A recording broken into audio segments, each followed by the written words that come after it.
મોરબીના ધારાસભ્ય કાંતિ અમૃતિયાએ કહ્યું હતું કે આમ આદમી પાર્ટી એક નેતા કહેતા હતા કે વિકાસ માટે હું 20% ભરી દઈશ.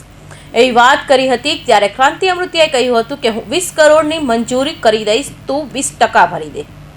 મોરબીમાં ભાજપના ધારાસભ્ય કાંતિ અમૃતિયાએ આમ આદમી પાર્ટીના ધારાસભ્ય ગોપાલ ઇટાલિયાને મોરબીથી ચૂંટણી લડવાની ચેલેન્જ આપવામાં આવી હતી. કાંતિ અમૃતિયાએ ગોપાલ ઇટાલિયા ચૂંટણી જીતી જાય કે તો 2 કરોડ રૂપિયાનું ઇનામ આપવાની વાત કરી હતી. આ ચેલેન્જ ગોપાલ ઇટાલિયાએ ઉપાડી લીધી હતી. ત્યારબાદ હાઈ વોલ્ટેજ રાજકીય ડ્રામા શરૂ થયો હતો. કાંતિ અમૃતિયાએ મોરબીથી ગાંધીનગર વિધાનસભા સુધી શક્તિ પ્રદર્શન કર્યું હતું. હવે ફરીવાર મોરબીમાં ચેલેન્જની રાજનીતિ શરૂ થઈ છે. આમ આદમી પાર્ટીના નેતા બોલ્યા હતા કે રાજનગર આખું મઢી દઈશ, 20% હું પૈસા ભરી દઈશ. આવી જા પટમાં હું 20 કરોડ મંજૂર કરી દઉં, 20% ભરી દે. આ ચૂંટણી પછી અઠવાડિયામાં કાગળ લઈ આવીશ.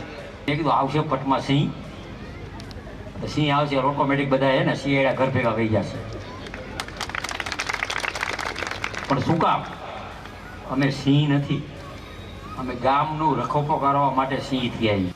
મોરબીના ધારાસભ્ય કાંતિ અમૃતિયાએ એક સભામાં કહ્યું હતું કે હમણાં મેં એક સ્ટેટમેન્ટ વાંચ્યું હતું કે આમ આદમી પાર્ટીના એક નેતા કહેતા હતા કે વિકાસ માટે હું 20% ભરી દઈશ.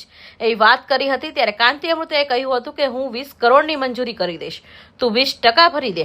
એક અઠવાડિયામાં જ કાગળ લઈ આવીશ. તેમણે સ્થાનિક સ્વરાજની ચૂંટણીમાં જે લોકોની ટિકિટો કપાઈ છે તેમની માફી પણ માંગી હતી.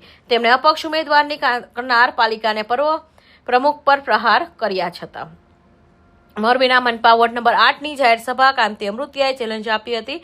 અમે લોકો સી નથી પણ ગામનું રખોપું કરવા માટે સી બન્યા છે. કૌશિક પટેલનો report, IN TV news, Surat.